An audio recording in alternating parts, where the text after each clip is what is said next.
7h52 sur France Bleu Isère. Nicolas Crozel, vous recevez ce matin la sénatrice communiste Annie David, par ailleurs numéro 1 de la Fédération communiste de l'Isère. Bonjour Annie David. Oui, bonjour. En duplex de votre hôtel parisien, puisque vous êtes au exactement. Sénat aujourd'hui. Oui. Il n'y aura pas de candidat communiste à la présidentielle de mai prochain. Ainsi en ont donc décidé les militants qui ont voté à 53% pour un ralliement à Jean-Luc Mélenchon. C'est une bonne idée ? Oui, c'est ça.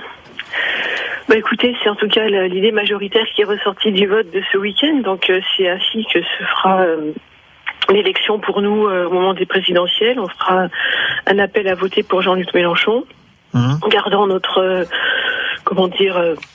notre indépendance dans cette campagne pour pouvoir ensuite engager la campagne des législatives très rapidement. Si on refait le film, on se rappelle que Pierre Laurent, le numéro 1 du parti, était pour ce ralliement à Jean-Luc Mélenchon. Il a été désavoué par les cadres du parti. Vous avez voté à ce moment-là et vous n'avez pas voulu nous dire ce que vous avez voté à l'époque. Alors, est-ce que vous pouvez nous dire aujourd'hui pour qui vous aviez voté ? Alors, déjà, je voudrais rectifier quelque chose parce que j'entends depuis cette conférence, j'entends que ce sont les cadres du parti qui ont voté lors de la conférence nationale.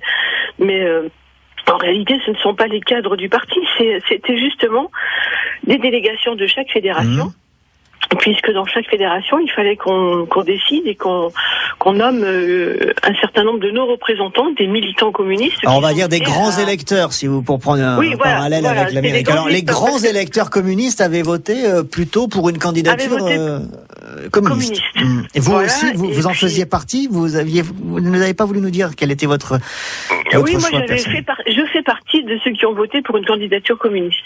D'accord, donc là finalement... je peux le dire maintenant puisque les communistes ont voté. Je ne voulais pas auparavant le dire pour ne pas, en tant que secrétaire fédérale et sénatrice, justement, influencer mes camarades en Isère et leur laisser le choix du vote tel qu'ils souhaitaient le faire. Donc, ce qui explique le peu d'enthousiasme dans votre voix à ma première question quand je vous disais si c'était une bonne idée. J'ai pas senti que vous étiez particulièrement heureuse.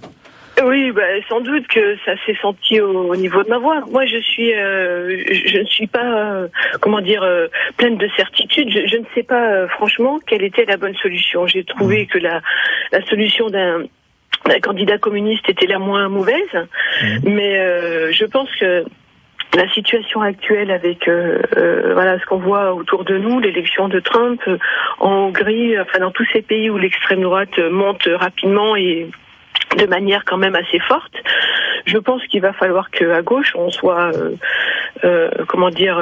plus responsable que ce que l'on est à l'heure actuelle et qu'on arrive à s'entendre pour faire en sorte qu'il n'y ait pas 50 000 candidature.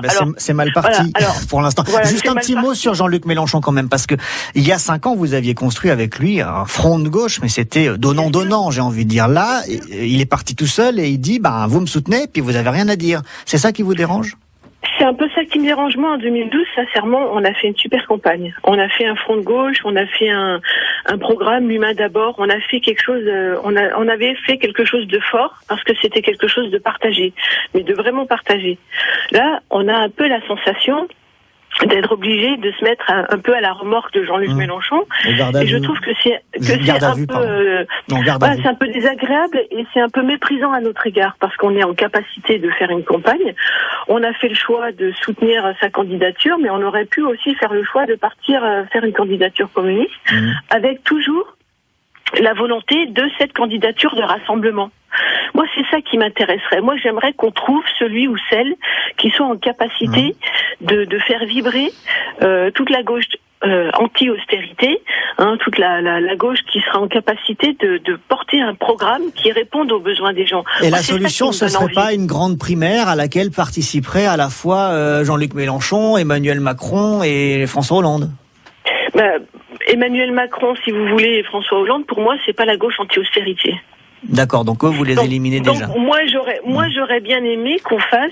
Alors le mot primaire à gauche, au Parti communiste en tout cas, nous a dérangé parce que le mot primaire nous a un peu fait penser aux États-Unis et à tout le cinéma qui se fait aux États-Unis, et on s'aperçoit que c'est un peu ce même cinéma qui se fait pour les primaires. Qui s'est fait pour les primaires à droite. Et ça nous dérange un peu.